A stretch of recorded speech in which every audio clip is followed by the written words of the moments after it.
Kate is busy organizing workshops for the elite wives, and James gets upset with her for not packing his suitcase for a business trip, even though he's just sitting around doing nothing.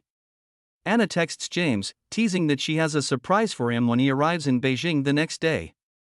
Smiling at the message, James looks forward to seeing her. While Kate juggles managing her tea shop, she also has to pick up their friend's father from the airport and help take care of him.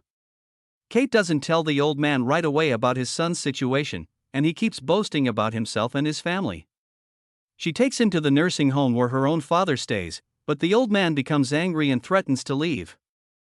At this point, Kate's father steps in and reveals the truth about the man's son, causing the old man to faint from shock. Meanwhile, James and Anna are basically on a casual date, eating ice cream and chatting without a care in the world. The bearded old man wakes up from his fainting spell but starts confusing Kate's father for his own son, acting disoriented. Seeing Kate overwhelmed with all the responsibilities, her father tells her to go home and leave the old man to him. Meanwhile, Ginny reveals her divorce to her boss and asks for a promotion, promising to be fully focused on work now. Her boss agrees to consider it. As Ginny leaves the office, she sees Jack standing outside the door and realizes he overheard everything. She asks him to keep her divorce a secret. Emma, enjoying her new car, faces a challenge with expensive parking near Miss Hill. Despite Ginny recommending a cheaper parking spot, Emma has to walk quite a distance to work. On top of this, Emma's manager resigns after being diagnosed with cancer, leaving her saddened and reflecting on how unpredictable life can be. Kate's father soon figures out that the old man was pretending to be confused in order to catch everyone off guard and escape at night. He catches him in the act and advises the man to stay strong and support his son and family instead of running away. The next day, Kate visits and is surprised to see the old man back to normal. At work, Ginny notices her co-workers being unusually nice to her. She soon realizes they all know about her divorce and gets upset, assuming Jack leaked the news.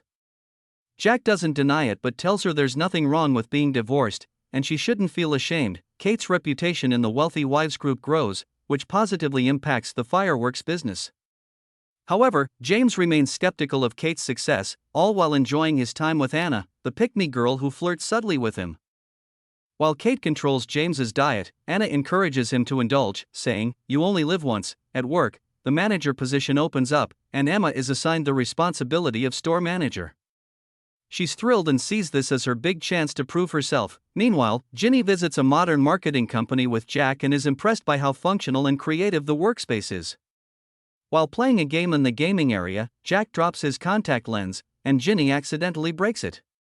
Now unable to see or drive, Jack doesn't want to leave his motorbike behind due to the high parking fees, so Ginny helps him walk home with his motorbike. Kate sees a promising opportunity when Mrs. Lee, a member of the elite wives group, talks about her high-quality certified organic tea plantation.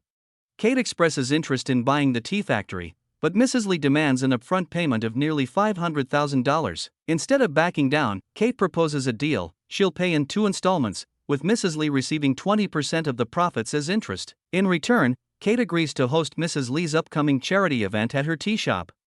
Emma feels highly motivated about her new responsibilities at work, but soon after, the store introduces a young woman named Daisy to fill the manager position. Daisy, who studied in the US and has experience working at the company's headquarters, quickly becomes highly regarded. At work, Ginny discovers that it was actually her boss who leaked news of her divorce, not Jack. Realizing her mistake, she apologizes to Jack. Both Daisy and Emma are assigned to visit a VVIP client's home, who turns out to be Mrs. Wang. Kate is also there. Emma and Daisy each present different outfits to Mrs. Wang, subtly competing with each other.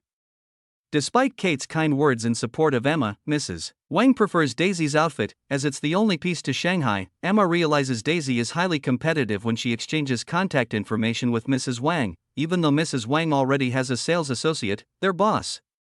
This makes Emma uncomfortable. Kate is juggling multiple responsibilities, running her tea shop, working, and taking care of Henry, while James becomes more emotionally attached to Anna, who boosts his ego and encourages his carefree side. James is upset when he hears that Kate decided to buy Mrs. Lee's tea factory without consulting him. He's also unhappy with Kate's plan to hire a childcare helper so she can focus on work. Kate feels frustrated, thinking she always supports everyone, but when she needs support, no one helps her. She doesn't see anything wrong with paying a professional to do a job, but James disagrees.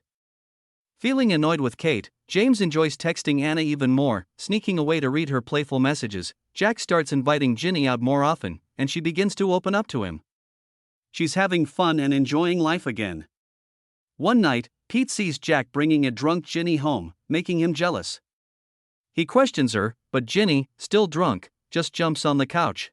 The next morning, Ginny wakes up angry after realizing Pete had changed her clothes while she was drunk. Kate wants to pay for the tea factory right away, so she asks the fireworks company's finance manager to advance her the money. He refuses, saying he needs James's approval. Knowing James won't agree, Kate decides to rent out her tea shop to get enough money for the first payment herself.